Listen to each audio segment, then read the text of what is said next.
सत्संग जी, प्रेम से बोलिए। आनंदकार जी। सत्संगत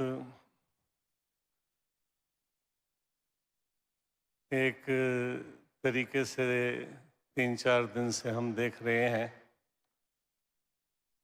कि जन्म जन्मांतरों की चर्चा हो रही है। साथ ही साथ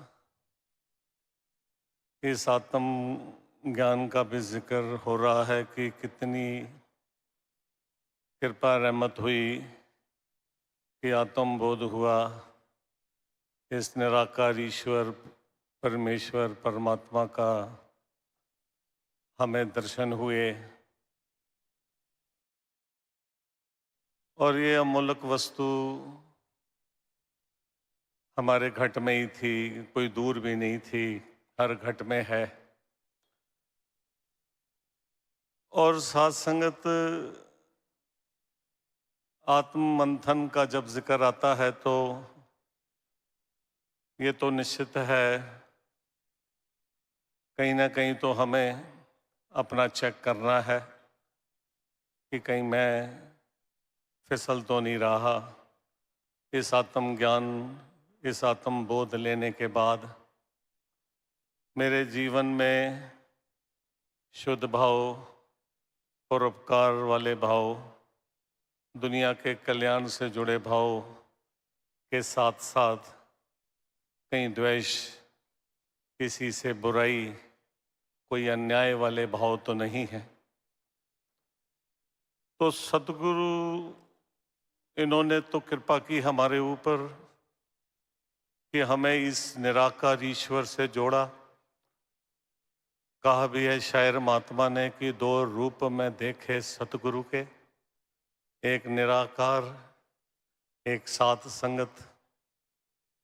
तो इन्होंने दो वस्तु से हमें जोड़ा, एक तो अपने इस निराकार रूप से, और दूसरा जो इनका ये दरबार, ये परिवार, ये सात संगत से जोड़ दिया। और ये सात संगत से ही हमारे जीवन का निर्माण हुआ।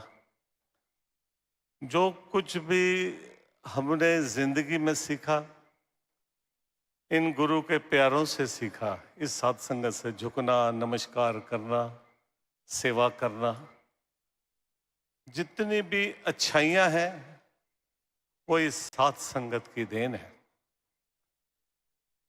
अब सात संगत आप हम इस निराकार ईश्वर परमात्मा को पाकर तो आनंदित हो गए।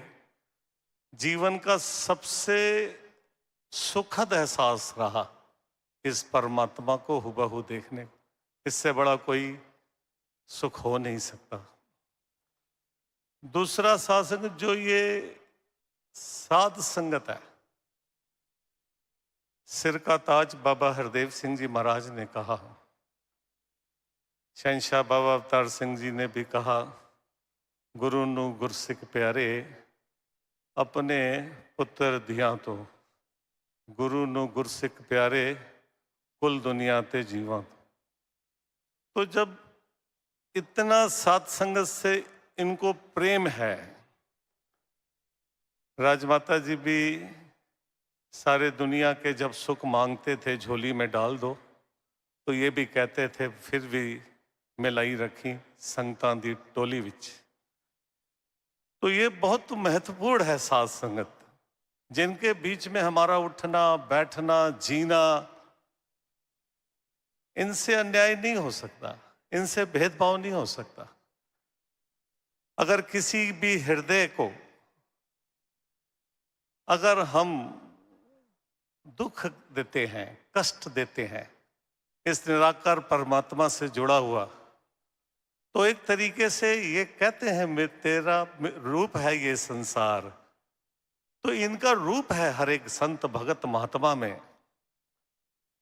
तो ये चिंतन सात संगत कितना हमारे लिए एक चेतना, एक मंथन जिसको आप कह सकते हैं एनालिसिस की, हेट की गुंजाइश ही नहीं है। अगर मैं इनसे प्यार करता हूं तो मेरा इन सब से प्यार लाजमी है। मेरा ये निगाह देख ही नहीं सकती। गीता मिशन का कोई भी बैर नहीं है, कोई भी गैर नहीं है। तो कितना एक अवेकनिंग हमारे लिए ये आज का 78वां समागम है। एक स्टॉप है, बैलेंस शीट है, प्रॉफिट एंड लॉस अकाउंट अभी बनाया सबने, जो व्यापारी लोग हैं। तो कुछ भी अगर डेप्ट है, कोई भी गुनाह है, कोई भी एक तरीके से, तो तेरे क्रेडिट से माइनस हो जानी है। ये साफ सदगुरु का ये संदेश है कि सारी अच्छाइयां एक तरफ, अगर कोई भी एक बुराई भी लेकर अगर हम सब चल रहे हैं तो सारी अच्छाइयां साथ संगत कोई काम की नहीं। परोपकार के मार्ग पर चलने वाले तो साथ संगत दास पढ़ रहा था। सम्राट अशोक के जीवन को देखें तो कलिंग युद्ध के बाद एक आप जैसा ही कोई आत्मबोध भिक्षु, उसने महात्मा बुद्ध के दर्शन नहीं किए। ये महात्मा बुद्ध के इस संसार से जाने के 100 वर्ष के बाद सम्राट अशोक ने, उसको आत्मग्लानि हुई कि इतना सर्वनाश किया, इतना अन्याय किया। और परोपकार के मार्ग पे जब वो चला तो साथ संगत फिर चल पड़ा, फिर पीछे नहीं देखा उसने। उसके परिवार के जो भी बच्चे भी थे, चाहे वो महेंद्र था, चाहे वो संगमित्रा थी, वो भी बौद्ध के भिक्षु प्रीचर बन के इस प्रचार में लगे रहे। और 2 औलादें कहीं तक्षशिला के, कहीं उज्जैन के राज को भी देख रही थी। परिवार की बात हो रही थी कि इनके चरणों से पूरा खानदान, पूरा घराना, पूरा परिवार मांगे तो ये मांग लें कि आपके चरणों से पीढ़ी दर पीढ़ी आपके चरणों से जुड़ी रहे। कहीं भी इस निराकार परमात्मा से अगर जुड़ना है, इस निराकार ईश्वर से, तो इनकी कृपा से जुड़ना होगा। पर इनकी कृपा तो साथ संगत तब बरसेगी कि जितना भी निरंकारी जगत के भगत महात्मा हैं, इनके जो मुरीद हैं, उनके हृदय को अगर दर्द होता है तो इनको दर्द होता है साथ संगत। ये गुनाह हमने नहीं करना। सदगुरु माता सविंदर हरदेव जी ने एक बार अपनी विचारों में जिक्र किया था, भगत सिंह का, राजगुरु का, चंद्रशेखर आजाद का जिक्र किया था। वो कोई उस तरह से क्रांति की बात नहीं करना चाह रहे थे, वो इस क्रांति की बात कर रहे थे। जबकि ये तीनों का अगर जीवन ध्यान से देखें तो ये समाज के बंटवारा नहीं चाहते थे, ये भेदभाव नहीं चाहते थे, ये बंधुत्व की भावना से ब्रिटिश साम्राज्य को कह रहे थे। तो साथ संगत इस मिशन में भी आप हम सब चलें तो इस तरह से ही चलें, कुछ भी नहीं रह जाना। कितने राजा जनक ने 1000 गायें, उसके ऊपर 20-20 सोने के मोहरे रखकर मांगा था कि ये आत्मज्ञान मुझे प्राप्त हो जाए तो और इस इनाम में ले जाए। इन्होंने तो सहज ही दिया साथ संगत। और ये इतनी अनमोल दात प्राप्त होने के बाद हमसे ये गुनाह ना हो साथ संगत की हम एक इनके मुताबिक, इनकी एक एक सिखलाई के अनुसार चल सकें। आप हम सब जो भी एक मिशन है, मंडल है, ब्रांच का इतना विस्तार, इतना विशाल रूप हो चुका है इस, और मिशन को लगभग 100 साल भी हो रहे हैं।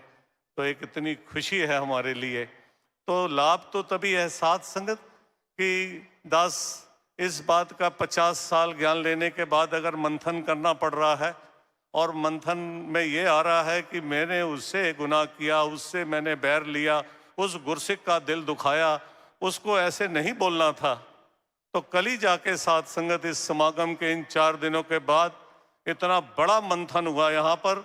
आप हम सबका ये फर्ज है कि जहाँ जहाँ भी हमसे चूक भूलें हुई हैं, जाकर साथ संगत कल गले लगाएं और क्षमा मांग लें। और आने वाले 79 समागम में जो हमारी वजह से दूर हो गए हैं, उनको अपने साथ लेके आए साथ संगत। कुछ ऐसा हमारा जीवन में बदलाव आए और झोली फैलाकर दास तो यही मांग वाह करता है, कृपा करना कि आपकी सिखलाई हमेशा ही हमारे जीवन में बनी रहे। प्यार से बोलिए ताने। छान, अंकार जी.